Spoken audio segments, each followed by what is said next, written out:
Olha, pastor Jussier, que alegria, muito obrigado. Assim, nós estamos muito felizes de estar fazendo essa live com você, nós do Verbo da Vida Guarapari. Eu estava dizendo para o pessoal, essa é uma live missionária, não é? E tem sido maravilhoso. Eu quero lhe agradecer, porque mesmo depois de tanto tempo que a gente não se encontrava, viajamos juntos para Tulsa, estivemos Isso. juntos em alguns outros eventos, e o senhor, de uma maneira tão amorosa, atendeu o meu convite e aceitou o convite. Estamos muito felizes, viu? Eu quero lhe agradecer, te dar as boas-vindas. Eu sei que tem uma igreja poderosa aí no Japão, eu sei disso, não é? Quero que você fale um pouquinho. Tem um povo seu entrando aí também, um povo japonês, não é isso? Isso mesmo, querido. Olha, o seu nome até me lembra um dos alunos que tem na nossa escola aqui. O nome dele é Vitor, e eu ficava todo tempo confundindo você com ele, né?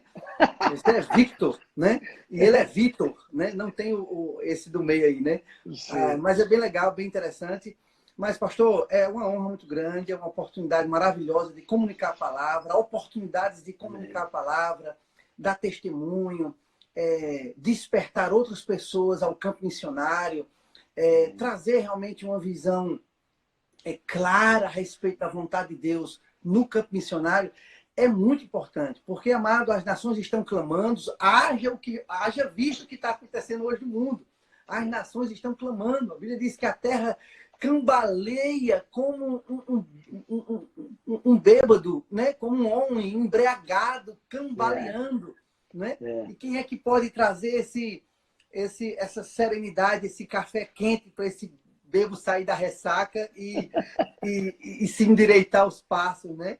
Os joelhos trôpicos, né?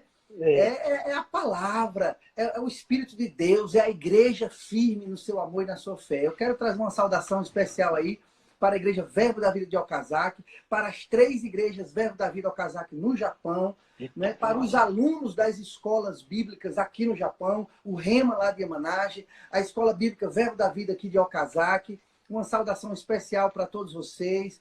Obrigado, né, por receber, apoiar, acolher e ainda dar o suporte aqui para o missionário que está aqui no campo, trazendo essa palavra para todos vocês aqui, né? E a igreja brasileira, que creu junto conosco, que apoiou, que investe, que anima, que incentiva e que mantém o missionário no campo, né? É isso aí. Muito obrigado e é uma oportunidade maravilhosa. Amém, amém. Pastor, eu quero já introduzir o tema, o assunto que a gente vai estar falando, não é sua vivência fantástica. A gente vai falar um pouquinho de chamado hoje. Eu tenho alguns livros para indicar. Esse é Chamados por Deus, de Kenneth Hagin, um livro muito bom. Esse outro é o Plantando Igrejas, 8 Princípios-Chave para o Sucesso. Um livro fantástico também. Um de Tony Cook. Tivemos uma live com o Tony Cook essa semana, não é? Na quarta-feira. Maravilhoso. Uma live poderosa. Livro Qualificados, não é?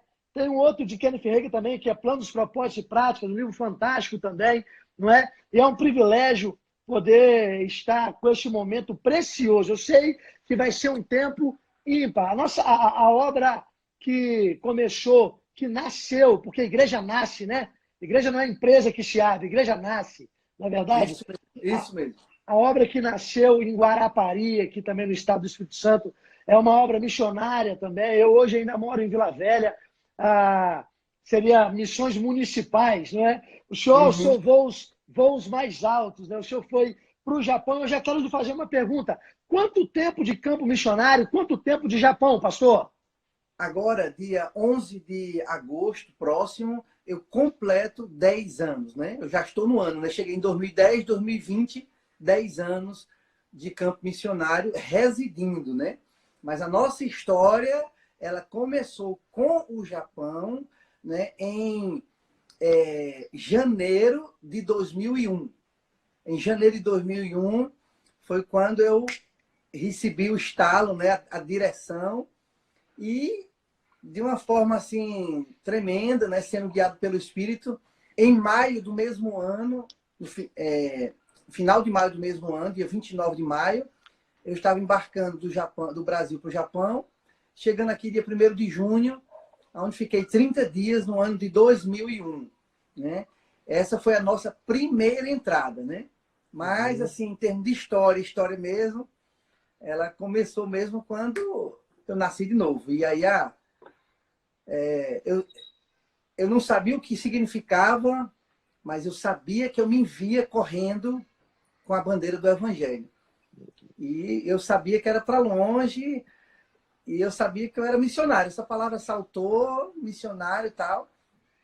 E foi bem interessante, porque eu estava num dia, eu estava prestes a fazer o vestibular, e a minha família estava fazendo muitos planos para mim e tal. E eles me questionaram, e eles disseram, e aí tal, quais são os seus desejos? Eu disse, olha, eu vou para a faculdade, vou me formar, mas é importante todo mundo saber que o que eu sou mesmo é missionário. E a família? E a reação da família? Qual foi? Oxe, ficaram assim, com aquela, como dizia Pastor Banho, com aquela cara de burro olhando para a porteira com a tinta nova, né? Ou de boi, né? Aquela cara de vaca olhando para a porteira ou para a cancela, né? Com a tinta nova, né? Né? Nem eu sabia direito o que eu estava falando, imagina eles ouvindo. Né? Mas é isso. Meu Deus, meu Deus. E aí, muita coisa aconteceu de lá para cá. O senhor citou aí 3 igrejas, não é? Isso, hoje Como é que somos. tá a obra aí hoje? Então, hoje nós somos 3 igrejas. A princípio, eu cheguei. A primeira entrada minha foi no ano de 2001, como eu havia iniciado aí, mas só fiquei 30 dias. Aí nos preparamos para uma possível volta, mas que não aconteceu de imediato. Eu só vim entrar novamente em 2009. Né? Então, de 2001 para 2009 foi uma caminhada. Né? Aí, ali em 2009, eu entrei para ficar 3 meses para preparar o visto para a família. Né? E aí, em 2010, o visto sai e eu entro com toda a família. Aí, quando eu entrei em 2010, já foi assim, tinha um pequeno grupo que me acolheu inicialmente, mas quando foi depois do terremoto, em 2011, que eu passei por essa experiência aqui, né? 6 meses que eu tinha entrado aqui com minha família, a gente passa pelo grande terremoto de 2011, ondas de 42 metros de altura, né? Em termos de radiação, foi a maior crise mundial que o mundo passou, né? A explosão da usina de Fukushima. E agora estamos passando por essa outra grande crise mundial, né? Mas que não começou exatamente aqui, mas começou na Ásia, né? No nosso país vizinho aqui, a China, né? E, bom, com isso, a gente começou a dar os primeiros passos. Essa primeira congregação praticamente ficou só minha família depois do grande terremoto, da radiação. 6 meses depois, quando eu voltei para renovar meu visto, eu fiquei 3 meses na França para esperar a poeira passar. Né? Eu tinha acabado de chegar, não entendia quase nada, absolutamente nada. Mas a gente ficou, os primeiros 30 dias, a gente socorreu tanta gente que estava assim, em pânico, né? Em pânico, sem saber o que fazer. E a gente socorreu. Um dos casos mais marcantes, pastor, foi que havia uma senhora que a gente visitava fazia 6 meses, visitava assim, passava pela frente do apartamento dela, a senhora, a minha esposa, mais uma irmã, conhecia a vizinha dela, se comunicava assim, a gente ia interagindo. Era uma brasileira descendente, Nisei pura, uma filha de japonês, né? Casada com outro brasileiro também descendente japonesão. Daí, mas falam português, né? E aí dá-se o meu acesso, né? Perfeito. Porém, 6 meses a gente não teve retorno nenhum. Mas quando a gente precisava, né? Tipo assim, de alguém fazer uma tradução na prefeitura, de ver alguma coisa no supermercado, assim, quando se tratava de ajuda, a mulher parava o que estava fazendo e nos ajudava. Meu Deus. Mas quando a gente dizia, ei, vim aqui tomar um cafezinho, não. Porque já sabia que ia ter a palavra no meio e não vinha. É Impressionante, mesmo. era impressionante. É. Mas o que aconteceu? No relacionamento não tem como. Nós somos carregadores, nós somos o Cristo vivo andando aqui na Terra. Em outras palavras muito bem claras, Cristo em vós, a esperança da glória. Aleluia. Então, mesmo a gente sem estar falando ou sem estar pregando inicialmente, nós carregamos a glória, nós estamos na luz. E as trevas vê isso, não tem como ver. Não tem como ver. Não tem como fechar os olhos para a luz. Não tem como. Não tem. A luz está ali resplandecendo sobre as trevas. Amém. E aí, só que quando teve o grande terremoto, né? E a radiação, essa mulher entrou em desespero, em pânico. O marido dela havia ido ao Brasil e ela estava com os 2 filhos pequenos e ela começou a ter visões de terror, vulto dentro de casa, ouvindo vozes, e começou a se lembrar do que aconteceu em Hiroshima e Nagasaki com a questão da radiação, da explosão, vamos falar, uma usina nuclear, ela só se lembrava da bomba nuclear, e ela então aceitou as sugestões de pânico na vida dela, encheu a banheira de casa, que a gente chama aqui de furô, né? Ou furô, e pendurou uma corda na janela e ela estava certa que ia matar os filhos afogados e depois iria se enforcar, né? Mas teve um momento, porque as orações de um justo valem muito em seus efeitos e cobrem uma multidão de pecados. A gente estava orando, intercedendo pelas pessoas pelo país, né, por tudo isso, como estamos fazendo agora também. Temos declarado que perto de nós aqui, olha, ninguém vai se matar, ninguém Aleluia. vai suicídio, ninguém vai, cara. Eu estou aberto para os dons, amado. Eu posso não ser fluente ainda no japonês, mas eu creio. Amém. Eu creio. Pode acontecer a qualquer momento, começar a orar em línguas e o cabo começar a entender do outro lado em japonês. Ele se converter, saber, meu Deus do céu, ele olhar para mim e ter visão do próprio Jesus. Amém, amém, amém. Sabe? Por isso que eu estou aqui, é com essa convicção que eu estou aqui, sabe? Diante de todos os desafios, obstáculos, rejeição, preconceito. Olha, você não tem ideia de muitas coisas que a gente enfrenta aqui, que a Bíblia realmente dá como testemunho, que é o restinho das dores de Cristo. Como o mestre foi perseguido e rejeitado, os discípulos também vão no restinho das dores de Cristo.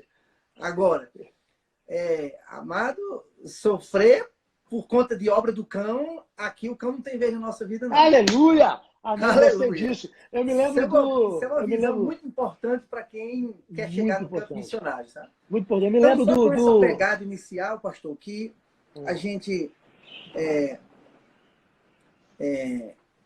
retomamos um novo grupo em 2010 quando entramos, mas aí depois desse terremoto o grupo se espalhou. Quando a gente voltou da França, a gente foi pelejando e foi ouvindo uma pregação ao vivo de Simon Potter, que eu recebi uma direção de investir na escola bíblica.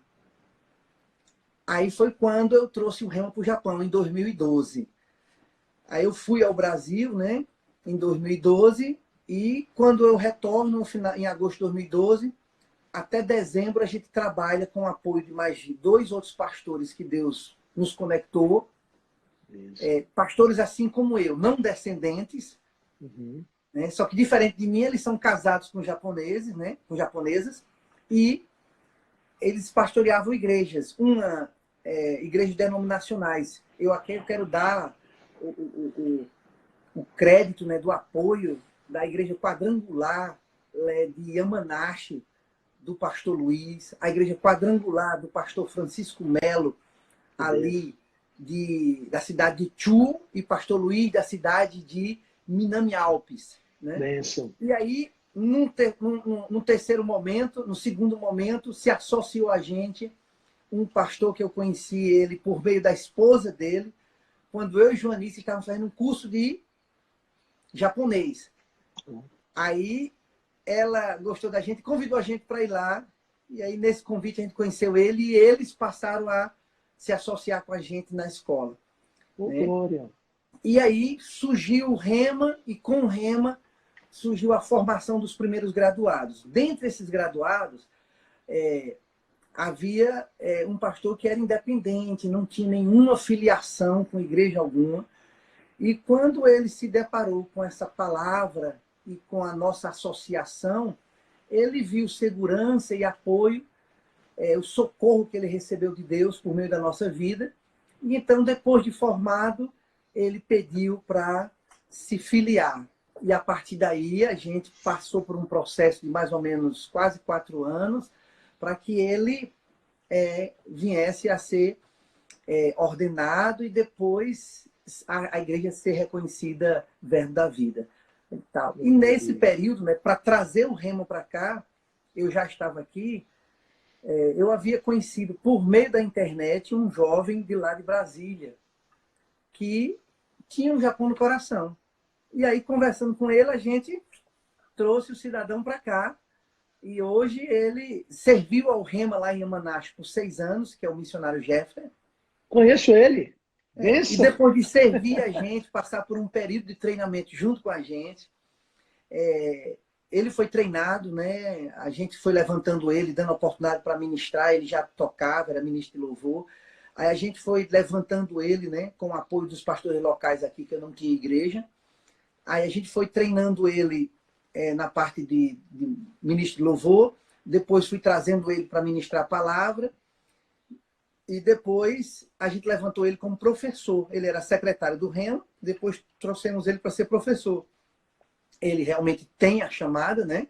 E a nosso papel como um bom apóstolo é ter uma visão realmente de raio-x para identificar os chamados, né? Amém. Amém. Então essa é a minha pegada. Não tenho dificuldade nenhuma de compartilhar os dons e de compartilhar as oportunidades para levantar outros. E eu sei que Deus me mandou aqui como uma porta para muitos missionários e pastores entrarem aqui. E é com essa visão que já entraram, irmão, quase 50 professores para vir dar aula aqui. Glória a Deus. Glória a Deus. Quem sabe um dia você não bota os pés por aqui também, varão? Eita, glória! Recebo! Isso aí. Aí foi nessa pegada que depois que eu me mudo para Okazaki, fundo a primeira igreja Verbo da Vida, 2 anos depois é que surge a segunda igreja Verbo da Vida por meio desse pastor, né? E 3 anos depois que eu estou aqui em Okazaki, surge a primeira igreja Verbo da Vida lá em Tóquio, com o missionário Jefferson, que foi enviado para lá. Então, são 3 obras. Nosso supervisor aqui no Japão é o nosso amado Renato Galdarte, o vice-diretor executivo, o diretor executivo do Ministério, né? Diretor executivo do Ministério. Ele é o nosso supervisor direto aqui das obras aqui no Japão. E a gente dá todo o suporte, todo o amparo a ele para ele fazer o trabalho aqui de acompanhamento das obras aqui no Japão. E aí, quando eu vim aqui para Okazaki, veio a direção de abrir a escola bíblica. E aí nós estamos com a escola bíblica Verbo da Vida, né? Que é uma dinâmica diferente. É isso aí. Muito aí, legal. Com isso, nós somos 3 igrejas e 2 escolas. Muito legal, muito legal. Eu gostei muito quando você estava falando a respeito das experiências e tudo mais, e dizendo do propósito, o firme propósito, que você foi levantado em outra terra, em outra nação, para desfazer as obras de Satanás. O diabo não tem vez, né? Embora perseguições, embora algumas coisas aconteçam, mesmo assim o propósito continua firme e a igreja no Japão permanece avançando. Glória a Deus por isso. Eu acho que seria legal se explanar um pouquinho sobre chamado, falar um pouquinho sobre isso. Vamos lá, quero receber. Antes disso, eu só concluir aí, desfazendo as obras do diabo, é que aquela senhora que estava em pânico, num momento de lucidez, né, a gente orando por ela, né, ela teve um momento de lucidez e disse, eu preciso conversar com alguém, mas quem pode me ouvir? Então, ela ligou para a vizinha da minha casa, ela com vergonha, ela tinha meu telefone, mas com vergonha, o meu e da minha esposa. Aí, porque o japonês, ele é muito comedido, né? É muito comedido. Não é fechadão, não. Ele é comedido, né? Daí ela liga, a vizinha olha, pastor, aquela senhora, lembra? É uma jovem senhora, mãe de 2 filhos. Ela disse, lembro, sei demais. Ela está perguntando se não for incômodo, se o senhor tiver um tempinho, se o senhor poderia ir lá, porque ela não está se sentindo muito bem.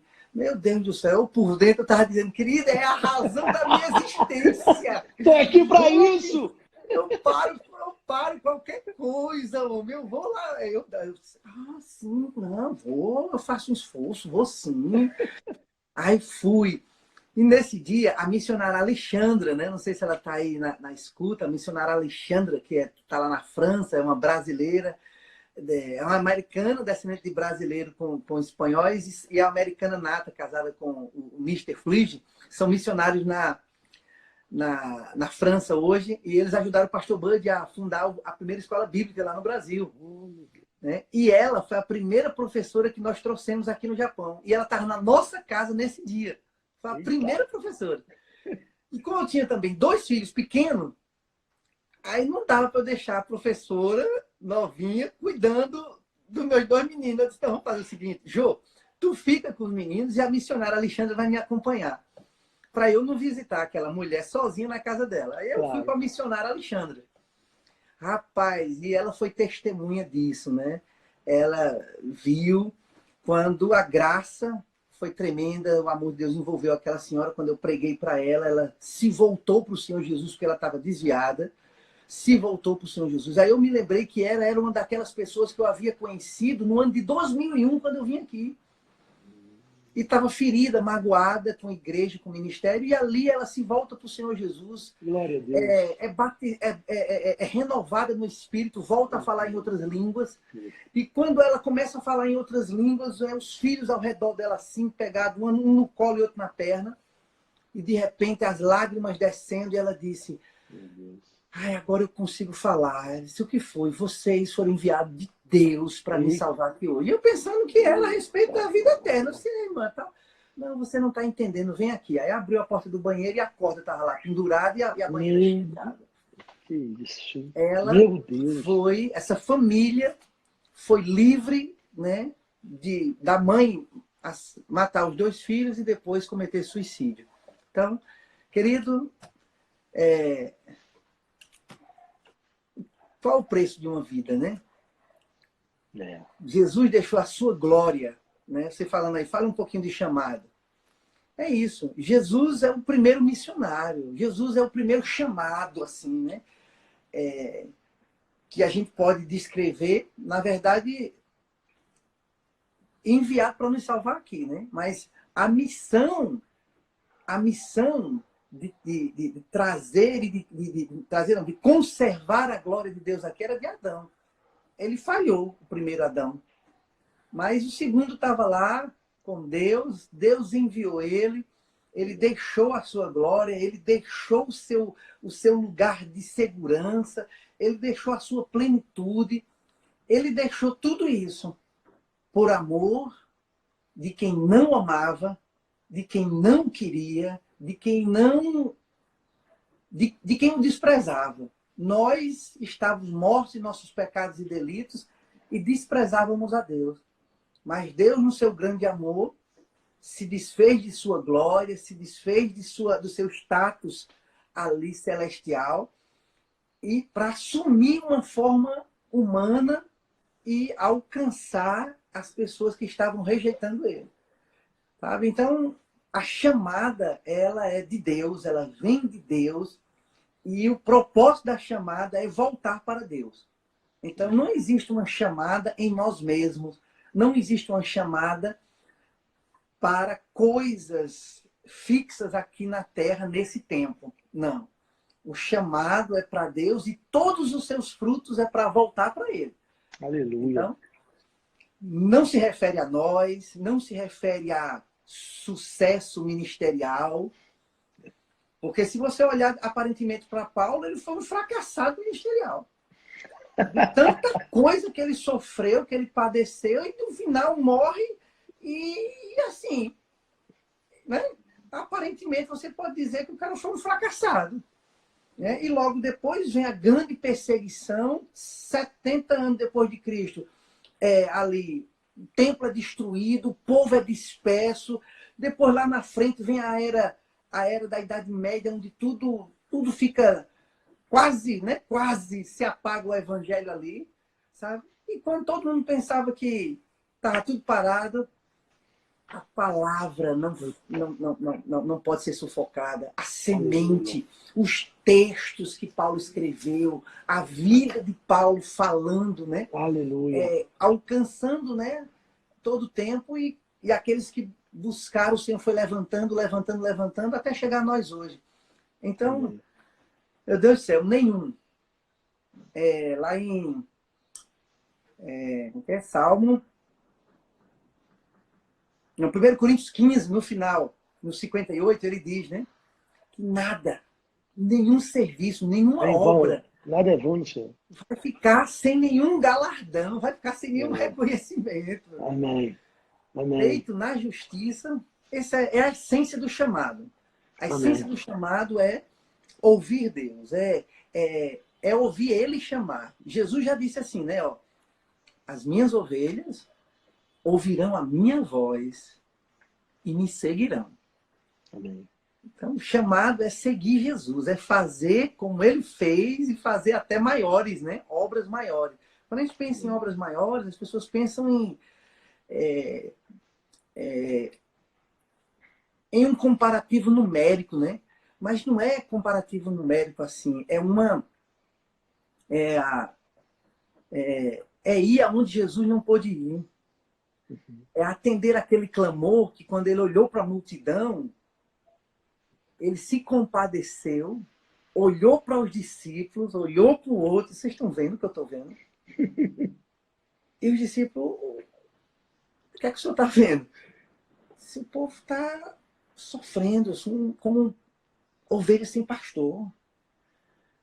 É muita gente. Como assim? Eu não dou conta sozinho. E nós ainda somos poucos. Orai ao Pai para que Ele envie mais trabalhadores. Mais trabalhadores. Então, a primeira, eu posso dizer assim, o primeiro chamado do cristão é essa identidade com Cristo e entender que somos embaixadores dele. Há muitas pessoas, irmãos, que ficam sonhando com o campo missionário e não faz nada onde está. Eita!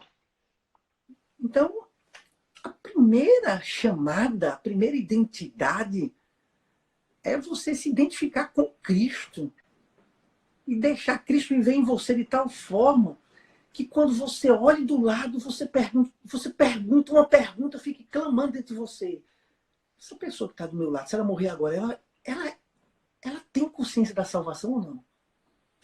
O que é que eu posso fazer para levar essa consciência de salvação para ela? Você pode estar na fila aí para receber aí esses 600 reais aí a 2 metros de distância um do outro num caixa, ou você já recebeu por transferência bancária, não sei. O que é bênção. Tranquilo, recebe sem condenação nenhuma e vá. Mas, querido, pense todo o tempo que você pode fazer por qualquer pessoa que esteja em qualquer distância de você, ou mesmo num bate-papo como esse. Quem está nos ouvindo agora? Será que toda a pessoa que se diz cristã agora aí tem consciência da salvação? Será que está pronta mesmo aí para padecer com Cristo aqui e ressuscitar com Ele, né, no arrebatamento? Então, essa consciência todo o tempo. Eu gosto de até trabalhar na questão do chamado o que o Senhor Jesus, né, inspirando Paulo, né, pelo Espírito, disse que de Deus nós somos cooperadores. Na lavoura, colheita, evangelização. Evangelizações locais, evangelizações mundiais. Ao mesmo tempo, como um corpo que trabalha ao mesmo tempo. Né? Aqui não só está trabalhando a minha boca, não. Não só está trabalhando os olhos ou os meus braços que trabalham, não. Todo o meu corpo agora, todas as minhas moléculas, células, todas as partes do meu corpo, indistintamente, estão trabalhando para você ver, ouvir e receber, sobretudo, a plenitude que está no meu espírito e na minha alma, tocando vocês agora. Aleluia. Isso é um paralelo do que nós podemos provar enquanto corpo de Cristo. Não é Jussier sozinho aqui no campo missionário. Eu estou como corpo, eu sou seu representante aqui. Amém. Né? Eu sou parte, herdeiro e co-herdeiro da mesma graça. Amém. Eu posso estar a 2 oceanos de distância, 26 horas de viagem dentro de um avião, 60 dias dentro de um navio, 45 horas de viagem dentro de aeroportos ou de avião para chegar até aqui, né? Mas eu estou no mesmo batismo. Aleluia. Eu morri com Cristo como todo aquele que nele crê. Estamos batizados em seu corpo. Esse é o primeiro chamado. Amém. Morrer com Cristo, ressuscitar com ele, portanto, ouvir o que Paulo diz pelo Espírito, ou Deus dizendo através dele pelo Espírito, que de Deus nós somos esses embaixadores de Cristo para cooperar com ele na lavoura e na edificação. Porque não é só ganhar, temos que edificar. Vocês estão ouvindo um barulhozinho aí, então? Estou ouvindo, estou ouvindo. Janelas batendo. Uhum. O vento, está ouvindo o vento? Estou ouvindo. Isso é um taifuzinho. Taifu é um vendaval. É uma chuva com vento muito forte. A estação mudou e agora nós estamos no início da primavera e começa sempre um pouco com chuvas. Mas também guardando já desde cara, meu amigo. Em nome de Jesus, Amém. Não vai causar dano nenhum esse vento. Amém. Não vai causar enchente essas chuvas. Amém. Pai, obrigado pelo teu favor sobre essa nação, sobre essa ilha, guardados em nome de Jesus. Obrigado pela tua proteção agora, Senhor, sobre Joanice, sobre as crianças, sobre os irmãos aqui, sobre a Igreja Verdade do Casaco. Joanice, onde ela está agora trabalhando ali. Pai, em nome de Jesus. Em nome de Jesus. Guarda ela agora, Senhor, em nome de Jesus. Em nome de Jesus. Amém. Aleluia. Amém. Aleluia. Glória a Deus, está feito. Então, é isso. A primeira pegada do chamado é essa. Né? Agora, pastor, tem a ver com não ter a sua vida por preciosa também, não é verdade? Isso. Já disse Jesus, aquele que quiser ganhar a sua vida, perdê-la-á. Mas aquele que perder a sua vida, por amor de mim. Isso é muito importante, querido, que nós não podemos ter um amor. Por mais, né, que a Bíblia nos assegure e nos garante que nós temos que congregar em ter um pastor e ter uma igreja, nós não podemos amar, precisa como congregação, mais do que o próprio Deus. Né? Porque há pessoas que se acostumam tanto a ser esse crente local, esse crente congregacional, que depois dá muito trabalho para ser enviado, né? E a gente não pode dar tanto trabalho assim para ser enviado, não. A gente tem que ser rápido em ouvir e responder, né? Porque Deus tem aqueles que são chamados para ser a base, para ser igreja, para estarem plantados aí e dar todo o suporte de lançamento. Eu digo assim, é o arco que tem que lançar as flechas. O arco tem que ficar. Eu digo que o pastor, né? O pastor da igreja, né? Representa Cristo, né? Que é o anjo da igreja, e a congregação é o arco. E aí, dentre aqueles, o Senhor vai separando uns e com treinamento na igreja local, é colocado no arco, que é a base de lançamento do crente à igreja local, e aí o Senhor vai dizer a hora de soltar e o cidadão vai ser lançado como uma flecha para cumprir. Pastor, que legal. Gostei do paralelo que o senhor traçou. Aí, agora interessante, né? A igreja local é a fase de treinamento, né? Tem pessoas que muitas vezes estão esperando serem lançados para começar a trabalhar. O chamado já começa onde elas estão agora.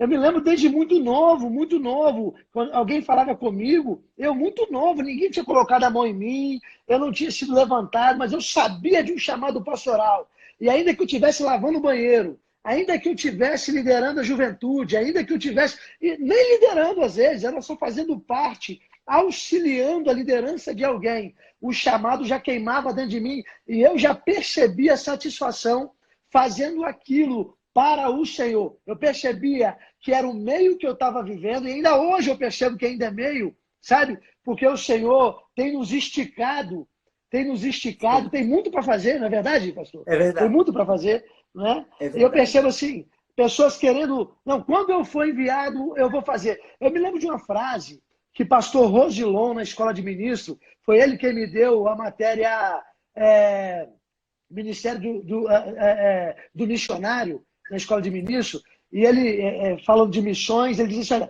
Deus não vai mandar para longe quem não é uma bênção perto. Desse jeito, desse jeito. Não é E verdade? isso começa com aquela sede, aquele desejo que nós temos de salvar nossos próprios familiares. Essa sede não pode ser diferente com todas as outras pessoas. Então, cooperar na igreja. Há pessoas que não têm realmente, a princípio, a habilidade de falar, de pregar, de fazer alguma coisa, mas, sobretudo, tem a habilidade de ser esse cooperador, essa célula do corpo, sem a qual o corpo não opera. Então, é tanto que os 5 dons ministeriais, eles só têm razão e sentido por conta do Ministério de Socorros e da igreja. Então, é um corpo em funcionamento. Então, de fato, servir. Nossa, eu também fui treinado nessa pegada. Eu queria ajudar em qualquer coisa, fazer qualquer coisa, cooperar e sobretudo, estar ali semeando, né? Semeando. Quando eu entrei pela primeira vez, realmente, num prédio da Igreja Verbo da Vida, eu fui impactado, porque era uma visão imensa que eu nunca tinha visto. Em 7 anos de cristão, eu nunca tinha visto ninguém imaginar, na minha história pessoal, alguém construir um prédio para 5.000 pessoas. E quando eu olhei aquilo ali, eu me vi no futuro dizendo, eu vou passar nessa rua, se eu não estiver congregando nessa igreja, eu não sei onde Deus vai me enviar, mas eu não vou passar aqui nessa rua e dizer, eita, bem que eles disseram que ia fazer mesmo, e eu não ter ajudado. Naquela hora, eu coloquei a mão no bolso e disse, rapaz, eu quero ter semente para eu poder dizer, Senhor, o Senhor me ajudou a ser participante dessa obra. Eu não quero ficar de fora disso, não. Eu do interior de Arco Verde, sertanejo do interior de Pernambuco, filho de um vaqueiro com uma costureira, amansador de burro brabo, né, e de uma costureira que colocava banca na feira. Né? Uma cidade de 50.000 habitantes na época. Né? Um interiorzão. E, de repente, amado, eu estar diante de uma visão grandiosa daquela, de construir um prédio para 5.000 pessoas. Meu Deus. Aí eu disse, isso é de Deus.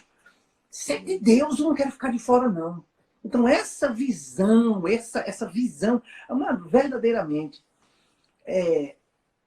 porque às vezes a gente fica triste com o comportamento de alguns irmãos na igreja, e ou eles são bem infantis, ou alguns não nasceram de novo. Estão ali sendo acolhidos pelo amor congregacional, porque é bom estar perto, porque é uma turma boa, que brinca legal, que não tem malícia, que é gente boa. E isso atrai. Isso é uma coisa que atrai muito homem na igreja, muito adolescente na igreja, muito jovem na igreja. É as moças bonitas da igreja. Tem muito cabo no mundo que vem para a igreja por causa das moças bonitas. É Né? verdade. Fazer o quê? Faz parte, né? Faz parte. Agora, só que existem os visitantes, existem os que estão passando, mas tem que ser identificado aqueles que nasceram de novo. Esses que nasceram de novo, esse tem a semente. Se tem a semente, querido, a gente tem que tirar os entulhos para fazer essa semente florescer o máximo possível. Amém. Porque a semente não florescer não é problema da semente, porque a semente ela é incorruptível, infalível. A palavra entrando num crente, irmão, ele se torna um cristão. Um cristão quer dizer como Cristo. Para fazer o que Cristo fez. Você tem ideia da dimensão que isso é? É. Tá, tipo assim, se fosse possível, né? Porque isso é só acontece em filme. Mas para quem está ouvindo aqui, tem uma ideia. Imagine, você vê eu vou falar de Pelé, que é o maior ícone possível. Pronto. Imagina o Pelé. Imagina alguém simplesmente querer conseguisse tirar, né, a gotinha do sangue de Pelé e injetasse no cabo e no outro dia o cara estava jogando feito Pelé. Rapaz! Não é? Agora, se essa gotinha de sangue fizesse com que a pessoa recebesse a graça e a habilidade para ser, mas para ela desenvolver isso, ela tem que ter contato com a bola, ela tem que ir para o campo, ela tem que se envolver em um time. Se ela ficar só jogando bola sozinha na parede, não vai acontecer.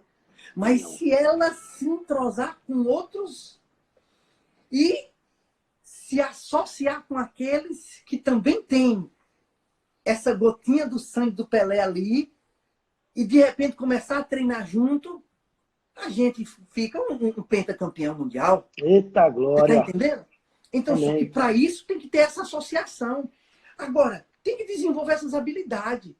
Agora, imagine só, se todo cristão descobrisse que dentro de si ele já recebeu a graça e a habilidade para manifestar, porque ser, ele já é Amém. templo de Amém. Cristo. Agora, ele já Aleluia. recebeu a graça e o poder para manifestar o Cristo fora. Mas Aleluia. para isso, ele precisa se associar. Ele tem que ir para o time. Ele tem que ir para a igreja local.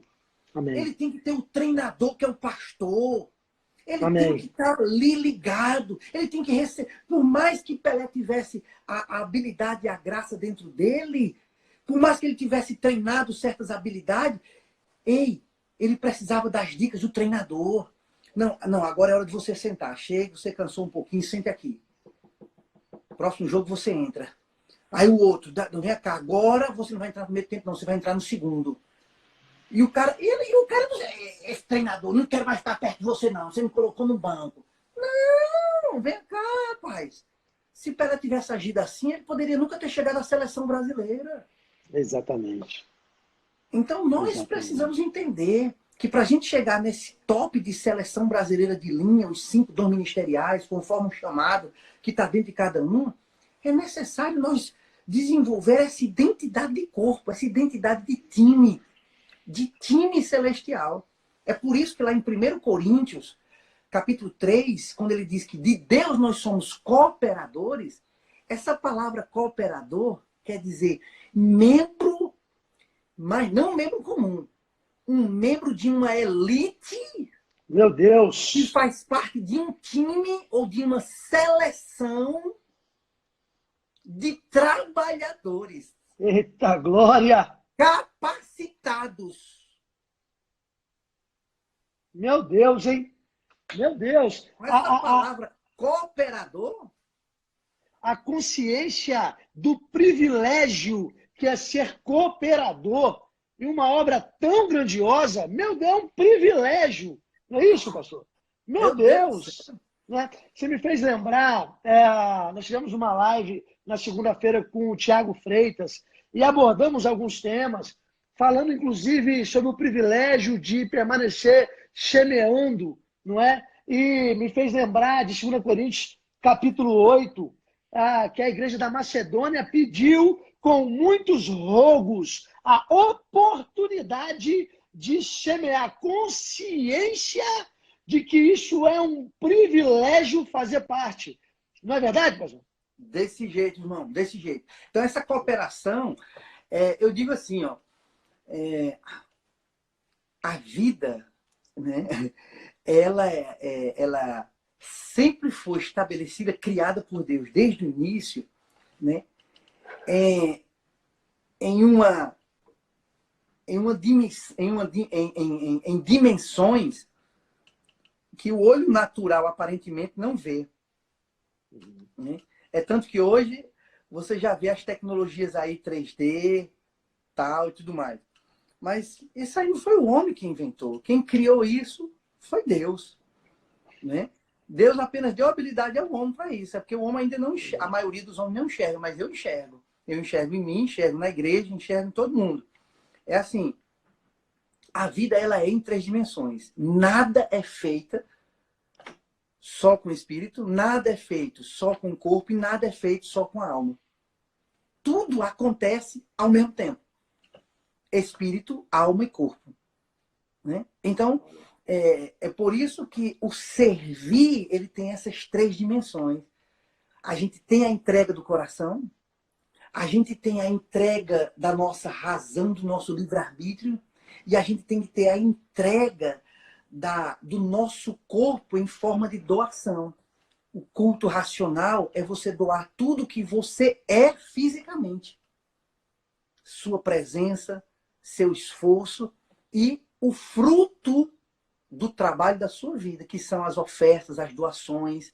Então não tem como você dizer que serve a Deus só com o espírito, só com a alma e só... Não. Tem que ter as 3 dimensões envolvidas ao mesmo tempo. Tanto os problemas quanto as soluções, elas estão nas 3 dimensões. Amém. E as soluções passam pelas 3 dimensões. Então é isso. Então, está envolvido nessa. Pastor, tá sendo maravilhoso receber, mas você vê como é que é rápido, né? Faltam poucos minutos para findar o tempo da nossa live. Eu gostaria de ficar aqui recebendo da sua vida muito mais tempo. Quem sabe mais à frente a gente marca uma outra live, mas eu quero só fazer algumas considerações com aquilo que todos nós que estamos presentes na live, aqueles que já entraram e saíram, aqueles que vão poder receber depois, porque vai ficar 24 horas no nosso Instagram do Verbo da Vida de Guarapari. Depois eu vou subir com essa live para o nosso canal no YouTube, que é Verbo da Vida Guarapari. Se você não é inscrito, você que está aí conosco acompanhando, vai lá, pode se inscrever. Eu quero também registrar aqui que no nosso Instagram vai ficar um cartaz com os dados dessa família Arcanjo que está no campo missionário, para que nós possamos ser participantes dessa obra poderosa, porque é um privilégio. Mas se você me permite, pastor, eu quero só fazer uma consideração. O senhor citou um texto de Mateus capítulo 9, versículo 38, quando o próprio Senhor Jesus falou para que nós pudéssemos estar orando, para que o Senhor pudesse mandar trabalhadores. O detalhe, a oração não é para que chegasse dinheiro, mas que fosse enviado trabalhadores. Mas eu fico imaginando por que não pedir dinheiro. Porque o tempo inteiro Jesus, ele todo o tempo mostrou que ele queria fazer em nós e através de nós e conosco essa obra. Eu vou repetir, em nós, através de nós e conosco essa obra. Eu me lembro da multiplicação de pães e peixes, depois de falar, ele falou, disse, vai vocês com o cesto, distribui para o povo, ou seja, vem participar comigo, vem fazer parte de tudo isso. Então, eu quero aproveitar aqui, eu já fiz menção de 2 Coríntios capítulo 8, de pedindo com vários rogos fazer parte disso. Quem é que vai fazer parte disso? Já que trabalhador, já tem trabalhador no campo, eu estou aqui também, eu sou um trabalhador. Você acabou de falar das 3 dimensões de um jeito magnífico, eu nunca tinha escutado, gostei muito de ouvir, vou até ouvir de novo depois, achei muito legal, mas nosso chamado é agora, onde nós estamos, e eu posso, daqui de onde eu estou, o Verbo da Vida Guarapari, você que é de Mimoso do Sul, que está conosco aqui, tem pessoas que estão em Malta, que está conosco aqui, o Juninho, a Luana, está conosco aqui, nós podemos ser participantes dessa grande obra no Japão. Amém. Eu quero deixar registrado que vai ficar no nosso Instagram o cartaz com os dados para que todos nós possamos estar participando dessa obra poderosa no Japão. Amém?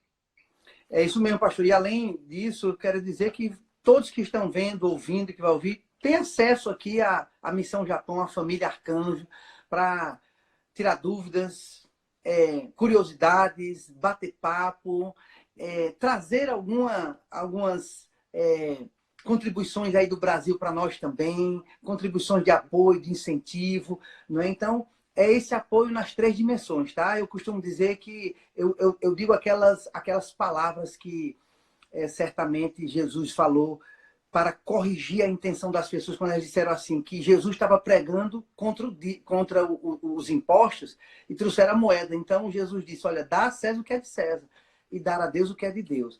Então, o que é mais importante é que aquilo que é de Deus vem com o coração, vem com a participação, vem com a vida. Não é simplesmente dar e virar as costas. Não, é dar e participar, orando, sabe? A contribuição chegando aqui, irmão, eu creio e eu oro para que cada contribuição chegue carregada de oração. Amém. Certa vez, um rapaz, eu costumo dizer isso para mim, ele chegou prometendo a mim, quando eu estava crendo para o visto, ele chegou prometendo a mim que tinha uma causa na justiça, que ia ganhar uma bolada muito grande. E quando ele recebesse essa bolada muito grande lá no futuro, ele daria o que ele chamaria de uma oferta grande. Então as pessoas têm muito problema com esse conceito de oferta grande e oferta pequena. Mas eu quero dizer agora, querido, isso no reino de Deus não existe, esse conceito de oferta grande e oferta pequena. O que existe no reino de Deus é o conceito de sementes. Aleluia! Na semente tem uma floresta. Aleluia. Na semente tem uma floresta, irmão. Aleluia. Então, Aleluia. junto com essa semente, rapaz, coloca o coração, coloca um envolvimento. Eu disse para ele, olha, o que você pensou de uma oferta grande, divida ela em 100 partes ou em 1000 partes e mande uma todo mês, contanto que você não esqueça de mim. O que é que eu quis dizer com isso? Que o coração dele, a oração dele, o envolvimento dele, a pessoa dele é mais importante do que o dinheiro em si. Amém. Como você disse, Jesus pediu por trabalhadores e não por dinheiro. Não por dinheiro. Então, Pastor, não quero te interromper, só dizer uma coisa. A live se encerrar, vai encerrar agora, eu quero que todo mundo entre de novo para as nossas considerações finais. Pronto, a gente pode combinar isso, porque ela vai terminar agora, eu quero orar. Eu vou o seguinte, eu vou encerrar, todo mundo volta agora, por favor, ok? Beleza. Volta agora. Amém, amém. Agora. Tamo junto, tamo junto.